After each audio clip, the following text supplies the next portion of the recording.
Welcome, everyone, and thank you so much for joining us today. We're really glad you're here for a conversation on how law firms can stay profitable and resilient when the market feels unpredictable.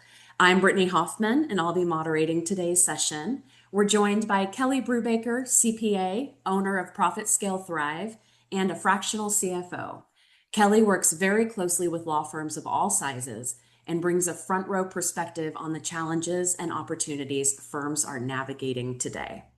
So before we jump in, I'd really love to get a quick pulse check from everyone on the line. We're going to launch a poll. Remember, there's no right or wrong answer here.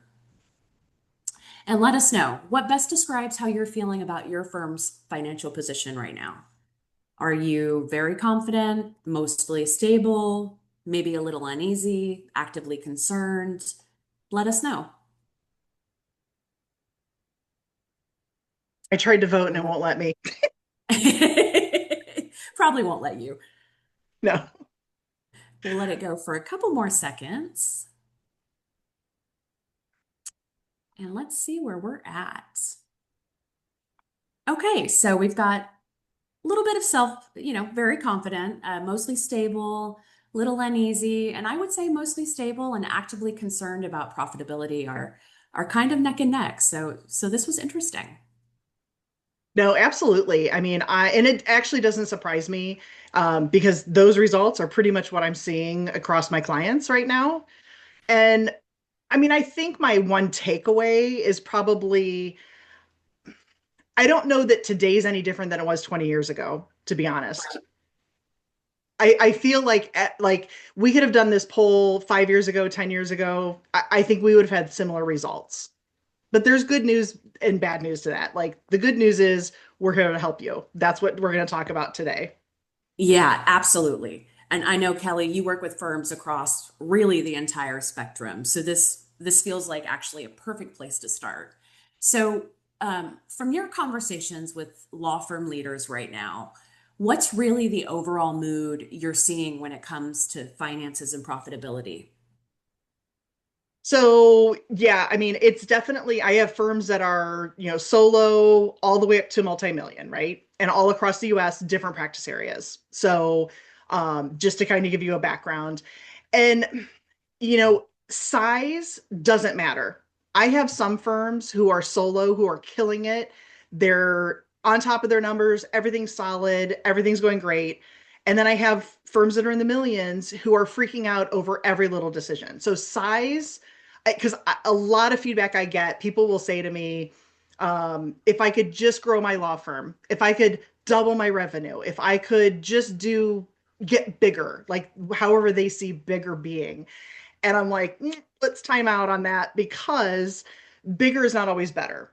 So let's make sure everything's working correctly first and then grow that. But yeah, the mood is the firms who have a good grasp on their numbers feel the more certain. Like those would be the more certain firms on that poll. And the ones who are like, I'm not sure I trust my numbers for whatever reason, either they're doing their bookkeeping or they don't really trust their bookkeeper or they just don't understand. Because I know many other people will say this, law school did not teach you how to own a law firm. And it's so true. And Absolutely. I have the Yep. same thing. I'm a CPA. I have an accounting degree. Nobody taught me, like none of that. And I started my firm. My firm's been around 20 years. And I started my firm thinking, oh, at one point I was the CFO of a publicly traded bank. I'm like, I got this. This will be fine. Oh, I had no idea. Right, right. Yeah. Are there concerns more about revenue, rising costs, or are you seeing just concerns around uncertainty in general? I think probably rising costs would be the biggest. Okay. And part of it is subscriptions. AI gets introduced and it drives up a subscription price. And then you're questioning, do I even have the right tools? Or what am I even paying for? Because who has the time? You sign up for something new and you're all excited. And I'm actually going through this right now. I'm changing my CRM platform and I I made the decision and then I'm like, oh, I feel so much better. I made that decision. And then now I have to figure out how to make it work. And I'm like, I don't have time. I don't have time to figure out how this works. Right. So, I mean, but I think it's more about the price of everything because I mean, I don't know about you, but I'm seeing in the news that all of the year-end bonuses Big Law's paying, and that kind of freaks everybody out. And none of my clients are in Big Law. Okay. I'm dealing with Right. all, small to medium-sized firms, but that pressure, it's like inferred that now you have to do these big, huge bonuses. I mean, I just had somebody in my personal life that I know through my kid's school, and she was like, "Hey, did you see so and so and his wife?" And it's a kid that just graduated law school. Okay. They just bought this really, really nice house. And I'm like, oh, good for them. And she's like, but how can they afford it? He just graduated. And I'm like, oh, no, he works for Big Law. Like, I know him. So I'm like, no, he works for Big Law and he probably got this huge signing bonus. And that was the deposit, Right. right? So there's just things that are going on in the industry, but the industry's so big. I mean, I started my career in Big Four, and that's a whole other world than what I live now. And so I just feel like a lot of things are assumed, and that just puts more pressure that like I want to be able to be here to tell you, let's get rid of some of that stress. Like let's get rid of it. Let's put a little bit of blinders on and not worry about what everybody else is doing. So let's only worry about the things that you can control. Yeah, absolutely. So we hear a lot about the phrase, especially lately, economic resilience. So, from your perspective, what does that actually look like in a law firm's day-to-day operations? Yeah, for me, it's about cash. So cash is king. And really that Yep. whole sentence is, or the saying is, revenue is vanity and cash is king. So I really don't care what your revenue is. Cash makes a difference. And so for me, if I want to feel, resilience, I need to know my in and out of cash. So I need to know the next couple weeks, and I try to do 13 weeks. That's one quarter, 90 days. It's not too far out, it's not too short term that you can't react to anything, but 3 months is a good timeline. What cash do you think's coming in? And what cash do you know is going out? Now, I know some people are like, oh God, I don't even know where to start with that. And I will tell you, Right. when you start, it's just start. It's not going to look pretty. You're probably going to have some weird spreadsheet or a notepad that you're handwriting numbers down, and that's fine. It's more about just knowing the numbers. But as you do it more and more, you start to discover, you're like, oh, wait a minute. I always pay payroll every other Friday or, on the 15th and the last day of the month. And you start to see the patterns that are happening with your cash outflow. And then with Right. cash inflow, a lot of firms are like, I can't make people pay me. Like, I can't make them pay me now. So how am I going to? And I'm like, no, no, no. But if you look back at your history over the last year, you can actually see trends. You can see when you build, the percentage that comes in right away, the percentage that comes in week one, you start to see things. And so you start to see trends. So really, if you can just get a grasp on, cash coming in, cash going out, then you start to plan better, you make better decisions. And to me, that becomes your resilience. So I love that. I love that. I think that's a good segue into kind of our next section, early signals and financial awareness. So I know one thing that comes up often is that financial stress usually does not appear overnight. There are definitely warning signs along the way. So, in your experience, what tends to show up first when something is starting to just feel very off financially at a firm? yeah, when you have to start stressing out about how you're going to make payroll, or if you have a loan payment for whatever reason you have a loan, when that stress, or you can't take a distribution, you need, as a law firm owner, you need to make your estimated tax payment, and you're like, I have no money. I have no money in my personal accounts. There's not enough money. My tax person's telling me make the payment, and they only called me 2 days before it's due. I just can't even, like, I just can't. So it's about the cash part, which is why just knowing your cash ins and outs is so critical. But when you start to stress about how am I going to pay for this, and the flip is true though. So when you're not stressed and you're like, somebody comes into your office and says, hey boss, can I sign up for, Adobe, whatever subscription? Oh, yep, go do it. That's because you're feeling like I have all this cash. Like there's all this abundance in your firm, so you're just like willy-nilly making decisions and not really thinking through. The flip side is when you start to hesitate and you're stressed about how are you going to get things paid. That's really the things are off. Right, absolutely. And this question I'm very curious in. So, where do firms often think, in your experience, that they're doing better than they actually are, at least on paper? Do you encounter that a lot? Oh, all the time. I will commonly say to law firm owners, break up with your P&L because everybody that comes to me, their big thing they want to talk about is their profit and loss statement. And I'm like, okay, so let's talk about your P&L. What numbers do you look at on here? Well, I always look at my top line revenue because I want to know how much revenue I'm bringing in. And then I ignore everything else in the middle and I look down at my net profit. And I'm like, okay, well, here's the problem with that. Your P&L statement does not show distributions to the owner because those are equity. So there's actually three statements that are common in accounting. Like there's just three different statements. There's your balance sheet, your P&L, and then your statement of cash flow. And your balance sheet is going to report all the assets, so everything that your firm owns, and then the debt, all your liabilities, and then equity, which is your value of ownership. Your profit and loss, and the balance sheet is a life to date thing. So the number you see today is all the life transactions, life to date for your firm. Your P&L is income and expense, but only for a defined period. So, usually it's the start of the year until, whatever the last month was, right? Okay. And so not only is your P&L a time, like there's a time limit to it because it's only showing you pieces of time, but it's not showing you your owner distributions. It's not showing you that you purchased any fixed assets. So if you just bought brand new computers for everybody, 15 grand, or if you're in a building where you can put a sign on your building and you just spent 40 grand on that, you're not seeing that number yet on your P&L.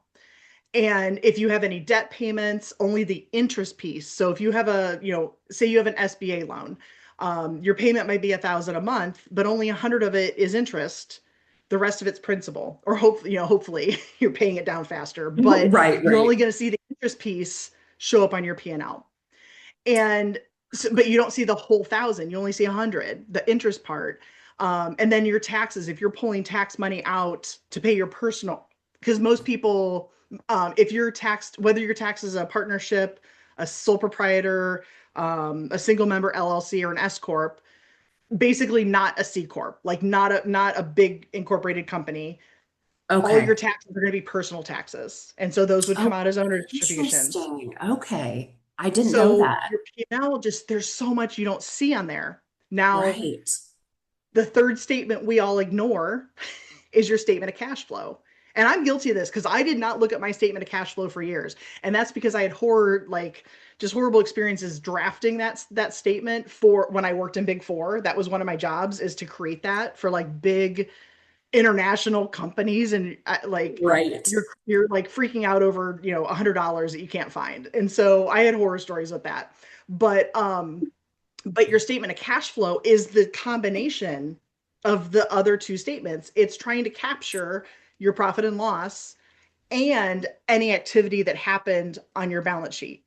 So statement of cash flow it will show you, hey, you took out $100,000 in distributions and you purchased $20,000 in fixed assets. So you start to see, because what a statement of cash flow is doing is it's trying to tell you at the beginning of that period, you had this much cash, you used it this way, this is how you used it, and then now at the end of the this report period you have this much left. And so I try to shift people into their statement of cash flow. Let's talk about that. So That makes so much sense. So, if a firm leader is listening right now, thinking, I don't really feel great about our numbers, but I don't know where to start, what's your advice? okay, start with simplicity.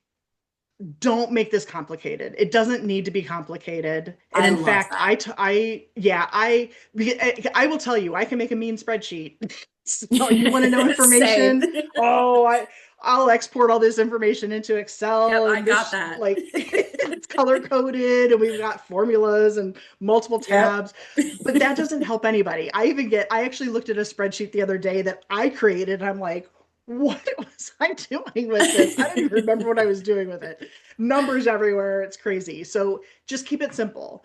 And in fact, I try to focus people in what I call the core four because four seems to be an easy. I tried to go with three. Three seems to be a common number, but couldn't get down below four. So, common four numbers to know for your firm. One is how much is in your operating account, your checking balance. Okay. So, forget about your trust. I don't care what the trust balance is, but in your operating account or accounts, depending, because I know I follow profit first, cash management, and that encourages you to have multiple bank accounts. So, however Right. many bank accounts you have, that's firm money, okay, not trust money, but firm money. So, know how much your total cash is, just the total. That's how simple it is. Because Okay. over time, you start to get a feeling for, uh-oh, I need to have 50 grand in this account or I'll be in trouble. Or, hey, I have 100 grand. Woo, it's a party. That's high. I don't know what am I Right. going to do with that. So, okay, so you start to learn, like the more you look at this, you start to get a better understanding for it. So the first one's cash balance. Second one is your projected cash outflows. So next 13 weeks, how much cash is going out the door? Because you know that part. Ah, Okay, right. because again, we're going to Yep. keep it simple. If we were going a little complex, we would add the revenue coming in and kind of make it go up and down over the 13 weeks. But just Right. simple, what cash is going out the door, right? The third thing is something called lockup. And lockup has to do with it's a concept of how much of your cash is locked up. It's your cash, but you can't get to it yet. And what it represents is the amount of your unbilled WIP and your accounts receivable. So, I how much love work have that. you done? You haven't billed it yet. And then the work that you've billed but not yet collected. And so, when you add up that, I mean, that's huge. I mean, I talk to some firms who are like, yeah, I don't regularly, bill. I try to do it the first week of the month, but Oh, something comes oh, up, whatever. I mean, yep. it doesn't, so it might be every 5 weeks. And, it might be every 6 weeks. Maybe it's 3 weeks. It's just whenever I get to it. And that's hard. So, but my Very. problem with waiting a whole month, I mean, just the legal industry norm, if you bill hourly, is to do billing once a month. And it's massive. I get it. I used to do billing for law firms. I don't do it now because now it's just I don't have the patience to do it now, um but I did it for years, like at least a good decade. I was doing billing for different law firms and Oh, it's time goodness. intensive. So I get that part. But the problem is you wrap up a case week one and you don't bill it. Now you have three Right. more weeks because you have to Absolutely. wait Yep. until the next billing cycle comes up. So that's why unbilled WIP is a big deal. And then I've seen some partners who are like, "Oh, we've got excess cash on hand right now. I don't need to stress out about billing. It's the holidays. I have vacation. I have all these other things coming up." And Exactly. I'm like, I understand. Trust me. I totally get it. But if you don't get the billing, you're never going to collect the money because people don't know how much to pay you until you get the bill. But then I also see where people are so excited they get the bills out and we're like, woo, party time. I just billed. I'm so excited. And that's great when you have money sitting in the trust that you now have earned, you build, and you can pull that money in to your operating account. But what about all the money that is not in the trust account? So now people have to pay it. And so I see a lot of lackadaisical collections. And so if you don't keep up on the collections piece, because honestly, nobody wants to do it, right? And I get Nobody it. wants to do it. Yeah. I Nobody used to wants to do be collections. responsible for that in a Oh, different position, and I yeah. hated every second of it. So I get Absolutely. It's it. dreadful. So I get Dreadful. it, but there's tools. I mean, I'm in my case almost every day with clients. A lot of my clients are on my Right. case. And you can set up automatic text and emails at different intervals. Yes. Right. So automate what you can. And I'm not definitely not saying you have to pass this off 100% automated. That's not my game, but automate what you can. That's the thing. Yes. Find that balance between, hey, did you know, like, just a reminder, your invoice is 3 days past due. And by the way, here's the link to LawPay. click Yes, and get yes. it, like make it easy for people to pay, right? So yeah, it's Definitely. so that, so total lockup. And then the fourth thing of the core four is keeping track of your new client conversions.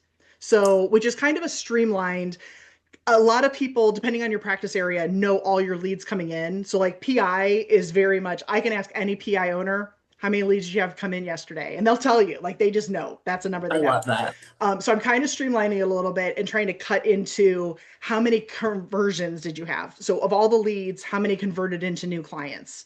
Because leads don't pay your bills. Clients pay your bills. So Absolutely.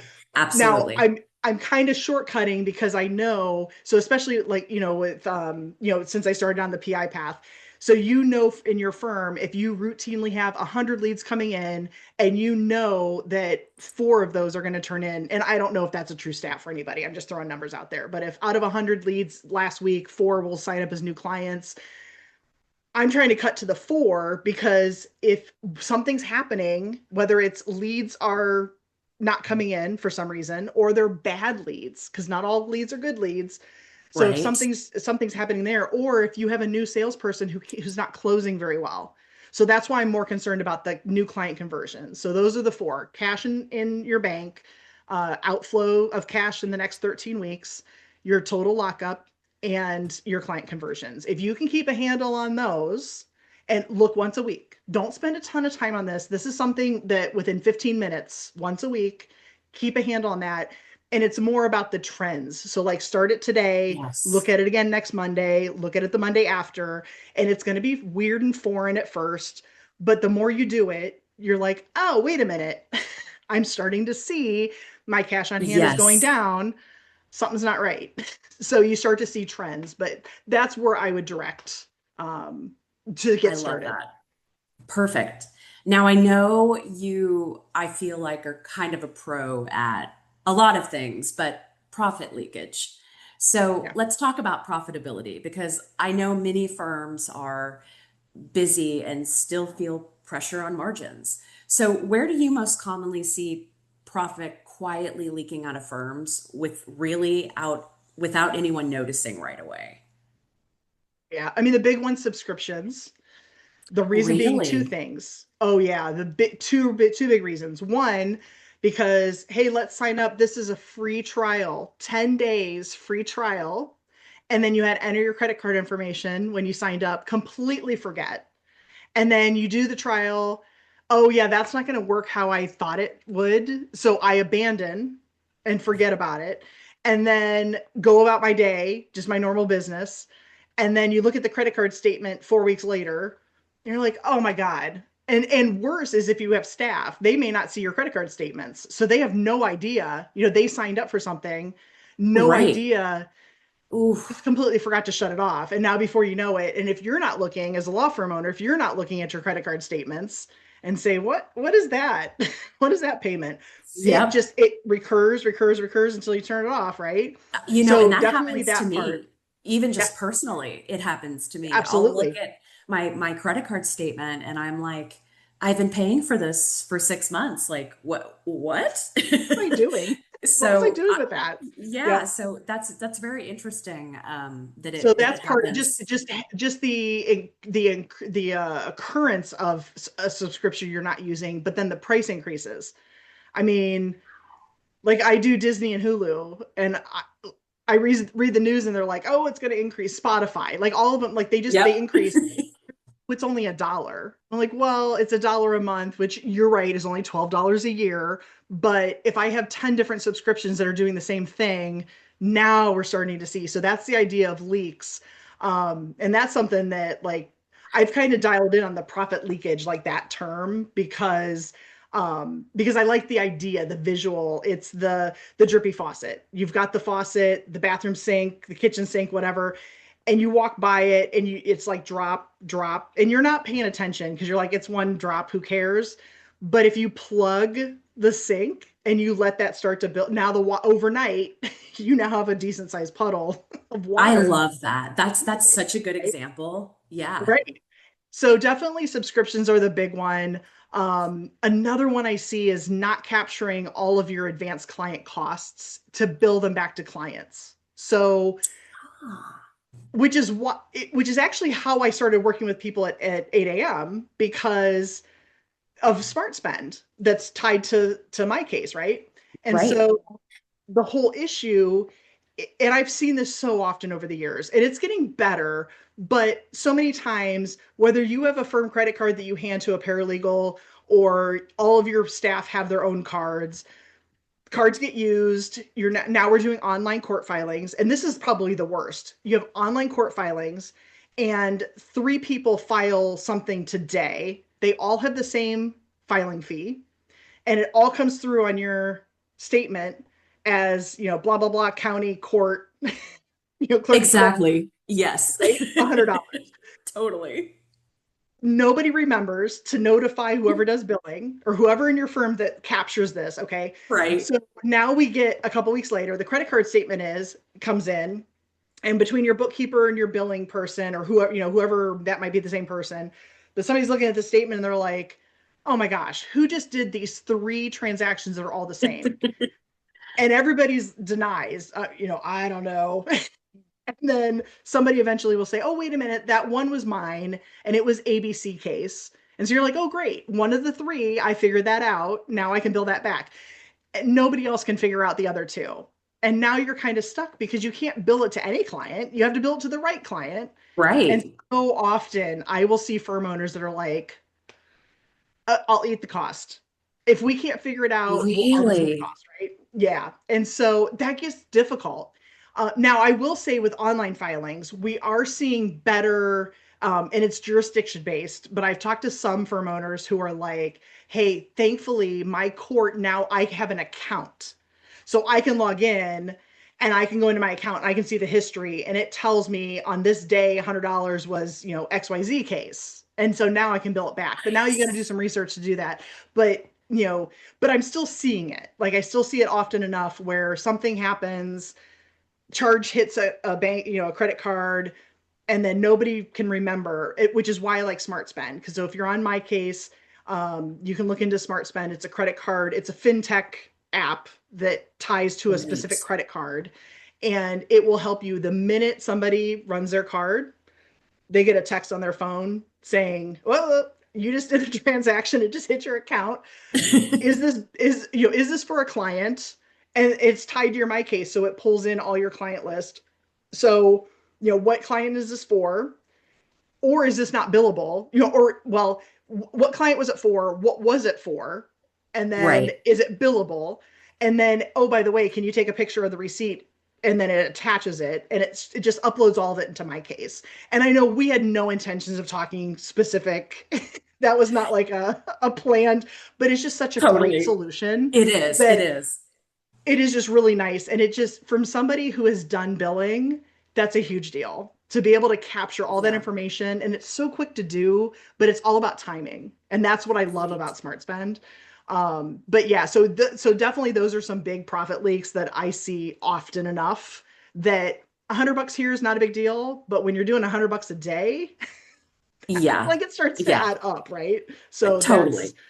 yeah, yeah, That makes total sense. So what's one, yeah. I know you've probably talked a little bit about this, but what's the one fix that you see firms make that almost immediately improves profitability? Don't avoid your numbers.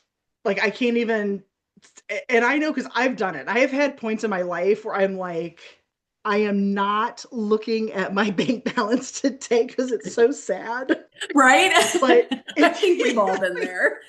like I can just put the little crying emoji next to my bank balance. So like we've all been there, right? Yes. But the problem is when you avoid looking at your numbers, now you're just letting things perpetuate. I mean, because what is, if you're not part of the problem or if you're not the solution, you're the problem. Like it's kind of that whole dynamic. Right. So definitely looking at your numbers. And yes, there's going to be time, and it's emotional. Like seriously, I'm not lying when I say crying emoji with a sad bank balance, because Yeah. money is emotional, and I can't help you get around that. I like that's not my thing. But and I have my own money issues. Like everybody does, right? Everybody And does. Yep. so absolutely. But avoiding knowing your numbers or even worse, having bad numbers. So I've talked to some firm owners who are like, well, I don't trust my bookkeeper. Okay, let's talk about it. Why? Well, because I asked them a question, they can't really give me an answer that makes sense. And I'm not saying there's anything shady going on by any, like, it could be completely legit. It could just be that two people are off kilter and just not the best fit for each other. Um, but whatever reason, or maybe the person, your whoever you're asking questions consistently gives you wrong answers because they just don't know. Maybe, and I've seen it to where clients will come to me and they're like, hey, my bookkeeper has like 500 clients and just never has time to answer my Right. questions. They do okay with the bookkeeping, getting it done, but just can never answer my questions, which is why my firm, we're CFO level. I'm the next step up because I do take the time. I investigate your transactions and going on what's going on here, and let's talk about where you want to go. Because bookkeepers, their task is to record your financial history. That's it. That's their task. And that does not include answering all of your questions and, hey, if I do this, what happens? And so just knowing your numbers and having reliable numbers is a real good habit that puts you on the right path. Because if you have bad numbers, or if you're not ever looking at your numbers, how do you make decisions? I mean, Right. it all comes back to data. I know, some people say, well, it's vibes. I raise Right. prices when the vibes tell me. And I'm like, well, what if your vibe listening device is not tuned in today? Exactly. And we're making, or it's just way off, it's, out of bounds or whatever. And you're making wrong decisions. To me, numbers don't lie. And it's really accurate numbers don't lie. So as long as you have good numbers, the numbers aren't going to lie. It's about choosing to react your numbers, and your numbers are different than the firm down the street. And because the other part of it is pricing, and I'll have firms that come to me and they're like, we really need help with pricing, but I feel like I can't increase my price, but I'm not profitable. And I'm like, okay, but you, just because you have a competitor law firm across the street, you can't charge the same as them. And if your price comes out, like, we need to figure out, so start with, how much money do you need at home? Like, literally, that's where it starts. You're a law firm owner, you own a business. How much money do you need at home? Let's start there. And then work backwards. Okay, well, if you need this much money, how much money do you need to have as net profit in the bank, in the business? And then if that's your net profit, what are your expenses? And then go back to what your income needs to be. Well, for that income, how many hours do we need to work? And some of this, if you bill contingent, you're probably looking at me cross-eyed right now saying she has no clue. I do. I do. That's a whole other ball of wax with contingent. Okay. Definitely. And that's a whole, like, we can talk about that, but that would be a whole other conversation. But if you don't know any of your numbers, how can you price? You can't just price. And I'm guilty of this. When I opened my accounting firm, I looked at all of my competitors and tried to do price shopping, which was hard. I started my firm in 2005. Like, I had competitors that still didn't even have, they were still, using, well, they were good if they were using at gmail.com emails instead of AOL, right? And so Right. some didn't even have websites. And so it was hard to do, but I had a staff person. I was like, hey, go do, like, call so and so down the street, tell them this is your business and find out what pricing is. So we did price shopping. And then I tried to do a little bit below average, thinking, okay, if I can at least get people to come to me. Now, the problem was my costs are different than their costs. And so how I priced, I wasn't profitable. I mean, it Right. almost drove me out of business. And it took me being like, whoa, time out. Something is not right here. And part of it was, my problem was part pricing. I didn't price high enough. But the other part of it was, the whole, what is the Popeye Wimpy would come in and say, I'll gladly pay you next Tuesday for a hamburger Yeah. today, right? And so, although I probably just aged myself, so Popeye was like a big cartoon when I was little, but I'm like, oh, I get it, because I wanted to be everybody's mom and caretaker and cheerleader. Oh, I get it. You can't pay me today. I'll help you today, but you absolutely have to promise to pay me next week, right? Oh, sure, wink, wink. And then Right. next week comes, and crazy, crazy, crazy things. But yeah, just knowing your numbers is a huge. step in a better direction to getting a handle on your firm's finances. That makes sense. Okay, we're about halfway through, so I want to pause for another quick poll. This one is about where Absolutely. firms tend to struggle. So again, no right or wrong answer. So which area do you think is the hardest for your firm to manage effectively? Cash flow and timing, profit margins, maybe it's forecasting and planning ahead, maybe it's all of the above. So we'll let that go Yeah, I for, suspect it would be multiple.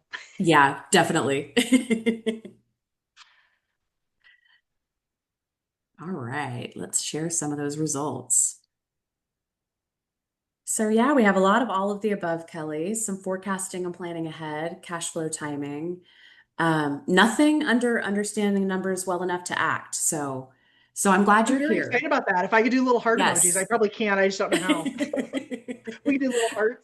I know, I I know. love when somebody can tell me they understand their numbers because that's a huge hurdle. Just getting over, just understanding your numbers is a huge hurdle.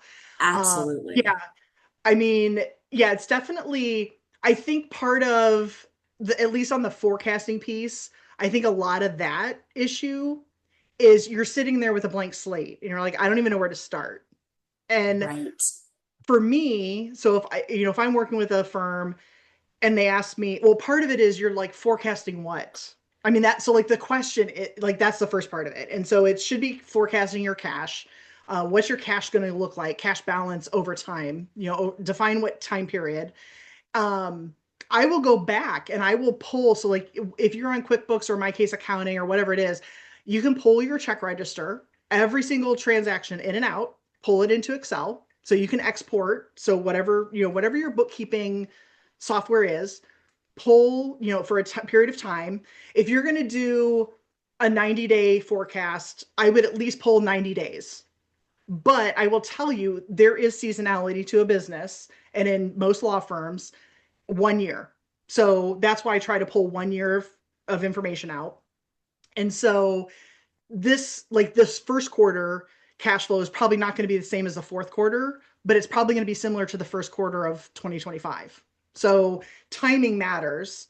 And some of that's worse in certain industries, or I'm sorry, in certain areas of law. Like certain areas of law see a different seasonality than some others.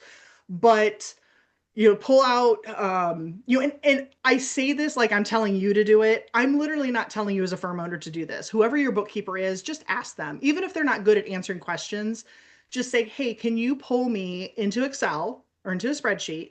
Can you just pull all of my transactions for this time period? And they may have some follow up. And yes, you truly want your focus on your operating account. Okay. Don't make it this complicated. Don't try to add in your credit cards. And the reason being your credit card payment is going to be on in your operating transactions. You'll see that money coming out. So just focus on that piece. And you can always dial this in to be more exact over time. But just start here. Start with your last 12 months, checking transactions, and most programs will pull that into all of your cash in will be in one column and all the cash out numbers will be in a different column. So that already separates the pluses and the minuses. And then look at, okay, well, in January, how much cash normally comes in and just add up. And if you're in Excel, you literally can just take the mouse and highlight all those numbers. And at the bottom of the screen, it will tell you what that total is. Um, so like don't even like freak out if you have like no Excel skills, right? And you can just write that down. And then sum up, how much is your cash outflows in January? That gives you information to see. Now you can look at January now in 2026 and how does that compare to last year? And you're going to know things about your firm. You're going to say, well, but I have more clients this year. Great. You should have more cash coming in then if you have more clients. Or if you're like, hey, I probably have the same number of clients, but I have another staff person. Okay, your payroll is going to be up. So there's going to be things you can explain, which is again why I say start somewhere. You have to start. Just start somewhere knowing your numbers, but start looking at things over time. And then that's where you start to get comfortable and you're like, oh, I know every July my income's down. because I take time off. My kids get out of school at the end of May. I take vacation in June. And so I'm out. I have less billable work. And so my like cash by the time I hit July, cash is down. So Yeah. you'll start to see trends that are happening, but it takes time and it just takes doing it. I mean, and I'm by no means saying you got to block off a whole day of your week just to figure out this. I'm talking like 15 minutes a week. And it Right. sucks at first, not gonna lie, but over time, you're like, oh, I already know I can get this. I know exactly where to go, where to get it, and it becomes easier and you're more efficient at it the more you do it. Absolutely. So for firms that have never forecasted before, ever, what would you say is a realistic, not overwhelming way to begin? Yeah, so just what I was talking about with the cash, Yeah. just pulling your actual cash history. Okay. Um, and depending on your bank, you may even be able to get it from your bank too. Some go back 1 year, 12 months, or 12 months or 24 months. Not every bank has a ton of history online. That's why I'm kind of leaning on your bookkeeping app. But Yeah. however you can get your actual transactions. And and even I will share. I know there's a lot of apprehension in the legal industry about AI. But if you have something out of QuickBooks or if you have your bank statements, I probably wouldn't do it with bank statements because it's going to be a little harder. But with QuickBooks, pull out your checking account history for 12 months. In the spreadsheet that gets exported, go and delete your firm. So like there's no like it doesn't know who you are, right? It knows who you are, but it doesn't know on the file what that represents, right? So delete anything that would identify your firm. Okay, just delete firm name. And then upload that into ChatGPT or whatever your tool of choice is, right? Claude or Perplexity or whatever, right? Upload the report and say, look at this spreadsheet. Tell me each month, create a table. In the table, list each month. And I just want to know one column that tells me total cash in, another column that told me total cash out. That simple. Like it can be Wow. literally that simple. And now you have a template. It'll create a little table, print it off, copy paste, put it into Word just so you can print it. And so then you have it. Now that's a data point. You have information to make better decisions. So that would just be the most like simplistic. And again, I know there's hesitancy with AI, but that's where I'm saying like delete any reference, like do Control F, and it works the same in Excel that it does in Word. Yes. So Control F or even Control H to do find and replace and find your firm name and space, like replace it with space or XYZ company or whatever. Make that happen, then upload it into Perfect. your tool and just tell it, say you can ask it and say, hey, what is there a month that I consistently have more income or more expenses? And it works better the more information you give it. So if your Okay. firm's been around for 5 years, I'm not sure I'd pull 5 years of information because that's a lot, but um, 2 years, pull out 2 years of information, upload that, and say, what can you tell me? Am I financially healthy? Is my firm actually growing?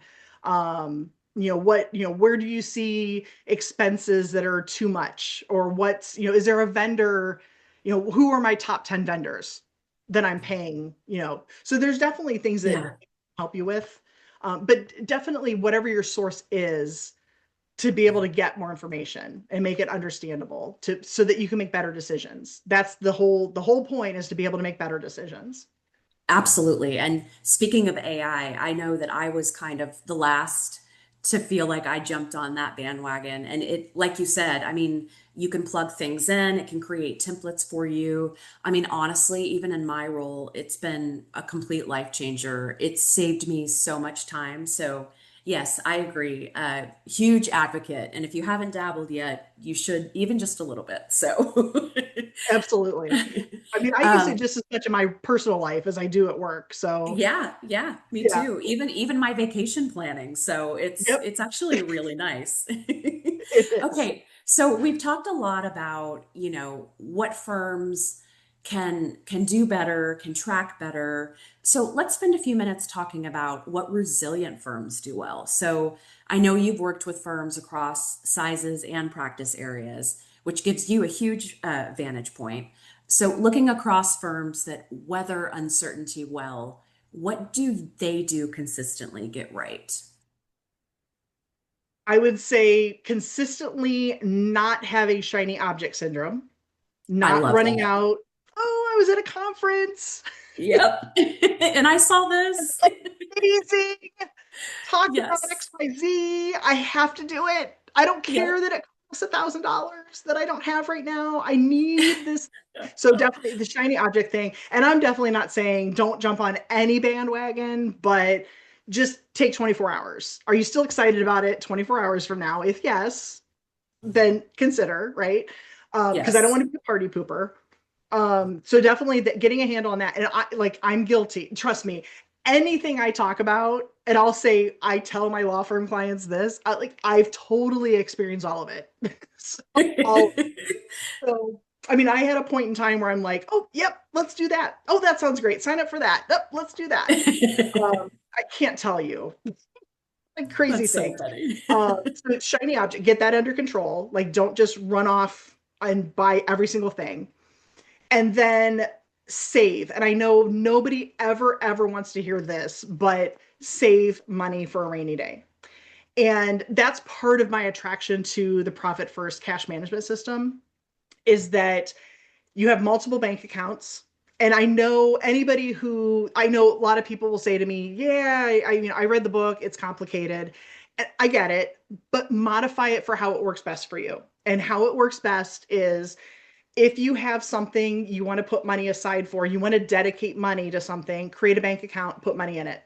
And the hardest part is adding the money to the bank. That's where there's some banks now, more and more banks are doing this, where you can set up an automatic transfer either based on a dollar amount or a percentage. So where I bank it, I can do by percentage. So I have a script that runs, I think it's every Sunday that X percent. So I have one bank account that collects all my incoming money. And then I'll say, okay, whatever this balance is, leave $100 because that money, because I have that one's tied to my Stripe account. So just in Hmm. case it comes through, I got to have some money there. Yeah. So leave some money in there, but everything else that's above that amount, allocate, so much percent to this one, this one, this one. And it's automatically saving for my taxes because that's a big pain point for me is the taxes. Yes. And now it took me some work to figure out how much money I need to put into that account every week to have enough money for my taxes. But think about how, so if so if you have a couple of associates and you have your malpractice insurance, and I know a lot of them now you can make monthly payments on it, but maybe it'd be nice to actually just pay it in full. But you don't have 10 grand. The bill comes due and you're like, oh, it'd be great to pay Yeah. it, but I don't have it. Okay, well, 10 grand. So what is that? Like, I can't do all the math in my head. So a couple $100 a week or something. So automate, open one account that's just for your professional liability and put money aside every week into that account. And then when the bill's due, it's already there. But make sure that you have money that's there all the time. Like, and I hate talking about about COVID, but that was such a good lesson that there were firms that were so solid with cash that just had money sitting and definitely say like put it in an interest earning account, making sure just because the money's sitting there, it doesn't need to be in an interest 0% checking account. Put it into a money market, maybe a short-term CD. They have 30-day CDs that roll over every month, so you're getting some interest on it, right? And it's not going to be earth-shattering. We're not talking Bill Gates, money, but at least money, like there's some money coming in, right? Right. Um, that it's just passive income, just sitting there. But having the money, so when COVID hit and everything shut down, I had equally. I had half my clients at that point were like, "Oh my God, I'm gonna die," and the others were like, "We're sending everybody home. Everybody has laptops. we're off and running. We're still doing our thing." Other than that, kind of got stuck with courts being closed. Like there were some other beyond your control kind of things, right? Right. But just having cash. But think about what. So going back to my core four, if your new client conversions start to drop, If you have some cash set aside, yes, you need to kind of freak out a little bit, but you're not massively freaking out. Oh my God, leads are drying up. Whoop. Right. So if you have some cash set aside, you don't have like you can funnel some of that into paying some of your operating expenses until you can get things back into control. Take the time, like pause and say, okay, I recognize something's wrong, but what is it? What is wrong? Is it that we have a lot of new bad leads? Did we start a new marketing campaign that's sending the wrong message and attracting the wrong clients and repelling the right clients? Like we need to fix our marketing? Or do we have new people in our intake and something's off? Like, what's creating this situation? So at least having some money set aside will give you some, flexibility when things do happen that you can pause, assess what the actual situation is, and then be able to react to it. That's great advice. I think even for anyone, business owners, me, it's great advice.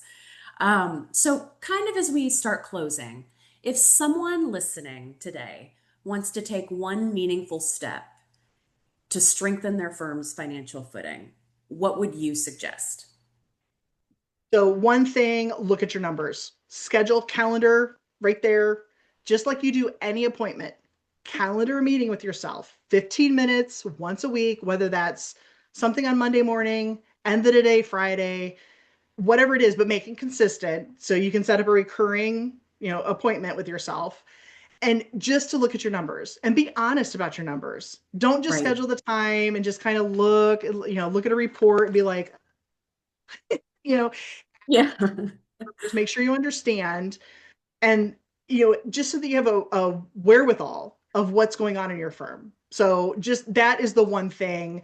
And seriously, just knowing your numbers brings so much more confidence, because it's just easier to make decisions when you know your numbers. But it's also knowing the numbers, you realize the numbers you don't know. And so when something comes up and you're like, oh, well, I don't know what that, Yep. like, I can't make a decision because I don't have all my numbers. I only know, two different things at this very point in time. I can't, so you kind of, it gives you a pause to think about, I can't make that decision right now. I need something. But just being able to schedule time that you look consistently at your numbers, consistently, frequently, once a week. Like, I have some people who will go once a month, and that's my absolute limit. Like, do not go beyond a month. Too Right. much changes in a month. So, but yeah, Yeah. looking Yeah. at your numbers is a huge deal. Absolutely. Yeah. A month to me is like, whoo, I would definitely, I would be Everything one of those changed. 1 weekers. Right. Right. So, Yeah. to wrap us up, what gives you confidence that law firms can remain profitable and resilient even when the markets are shifting? Yeah. I mean, like, for there's just no doubt that legal services are in demand. Yeah. Like, it's constant. Okay. But I also acknowledge, depending on your practice area, that shift changes, right? I mean, right now we're Yeah. experiencing a huge shift in immigration. Um, Personal injury, it was a big shift during COVID because nobody was leaving their house. So you can't get in a car accident or slip and fall in Right. your house, right? Or you can, but just on your own property, and then there's no Yeah. lawsuit there. But so I mean, things change over time, but so just have comfort that things do change. Like, there's going to be some change that's going to happen all the time, but just having confidence in what you're doing. Just know that you can do better. I mean, I will tell people in my real life that don't know, they just know I'm a CPA, and they'll say, "Oh, how's work going?" And I'm like, "Oh, well, I work with law firm owners to help them be more profitable." And the reaction 9 times out of 10 is, "Are you kidding me? I just filed for divorce and I paid $500 an hour, and and my Oh, ex was, driving up the car, like, arguing about everything, or I just had to file for bankruptcy and it's costing me this much." And right. so you get all those stories, but I'm like, "Whoa, time out." The attorney may have only worked that one billable hour all day. Like, they worked 8 hours, but there might have only been 1 hour that was billable. And oh, by Right. the way, that $500 for that 1 hour, not only are you paying for their education, experience, right? Those are the two Right. things.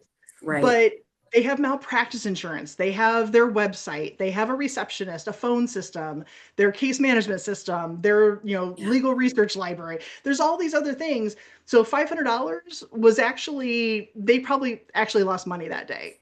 So Probably, you're probably I have, right. right. So I have no doubt that that firms can be profitable. There's a way to do it.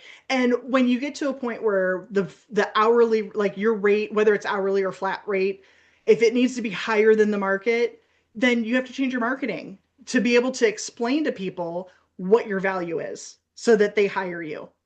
And I don't mean going out. I see it like cringy. This weekend my whole LinkedIn feed was filled with all these ads that were settlement checks. $100,000 settlement check, easy peasy. Just file if you were a fender bender, like literally no, like limited injury. We'll still get you $100,000. So and it was other. My feed was filled with the legit PI making fun of the Yeah, crazy ad. Right? So totally. legal services are already around. They're everywhere. Like legal services will always be in demand, but it's just positioning yourself that you're valuable, and that's why people want to hire you. So Absolutely. That makes so much sense. We do have a question that came through the chat. So, let's do it. Victoria says, thank you for the presentation. Do you find that firms that charge flat fees are more successful than those that charge hourly? Nope.